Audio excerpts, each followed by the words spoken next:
ಬಿಡಿ, ಇವರೇನು ₹1 ಕಡಿಮೆ ಮಾಡೋರಲ್ಲ, ಅದನ್ನೇನು ಆಸೆ ಇಟ್ಕೊಬಿಡಿ ನೀವು.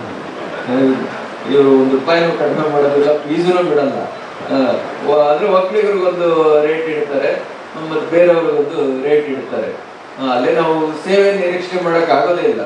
ನನಗೆ ಆ ವಿಷಯದಲ್ಲಿ ಬಹಳ ಹೆಮ್ಮೆ ಅನಿಸುವಂಥದ್ದು ಮಧುಸೂದನ್ ಸಾಯಿ ಅನ್ನೋರು.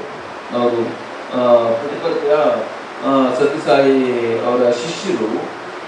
ಅವರು 150 ನಾವು ಮೆಡಿಕಲ್ ಸೀಟ್ ಕೊಡ್ತೀವಿ ಹಾಗೆ ಅಂತ ಹೇಳಿದ್ರೆ, ಕೇವಲ 100 ಕೊಡಿ ಹಾಗೆ ಅಂತೇಳಿ ಬರ್ಕೊಟ್ಟು 100 ಸೀಟನ್ನು ತೆಗೆದುಕೊಂಡು ಇಡೀ ರಾಷ್ಟ್ರದಲ್ಲಿ, ನನ್ ಕೇಳಿದ್ರೆ ಜಗತ್ನಲ್ಲೇ ಯಾರು ಆ ಸೇವೆಯನ್ನು ಮಾಡ್ತಾ ಇದ್ದಾರೋ ಇಲ್ವೋ, ₹1 ಡೊನೇಷನ್ ಇಲ್ಲ, ₹1 ಫೀಸು ಇಲ್ಲ.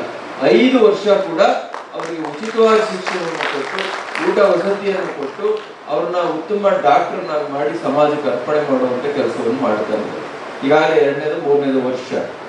ಅದನ್ನ ನಮ್ಮ ಒಕ್ಕಲಿಗ ಸಂಘದಿಂದ ಯಾರು ನಿರೀಕ್ಷೆ ಮಾಡುವಂತ ಮೂರ್ಖತನವನ್ನ ಮೆರೆಬೇಡಿ. ಇವರು ಆ ಕೆಲಸ ಮಾಡಲ್ಲ. ನಾನು ಹೇಳಿದ್ರೆ ಒಂದು 10 ಇಡ್ರಿ, ನೀವು ಹೋಗ್ರಿ.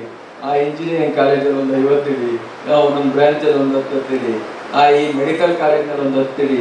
ನೀವು ಹಂಗೇನಾದ್ರು ₹1 ಫೀಸ್ ಇಲ್ಲದೆ, ಡೊನೇಷನ್ ಇಲ್ಲದೆ ಒಂದು 10 ಜನ ಡಾಕ್ಟರ್ಗಳನ್ನ, ಒಂದು 50 ಜನ ಇಂಜಿನಿಯರ್ಗಳನ್ನ ಈ ಸಮಾಜಕ್ಕೆ ಕಳಿಸ್ರಿ ಹಾಗೆ ಅಂತ, ಬಹುಶಃ ಅದೆಲ್ಲ ಆಗದೆ ಇರೋ ಕೆಲಸ.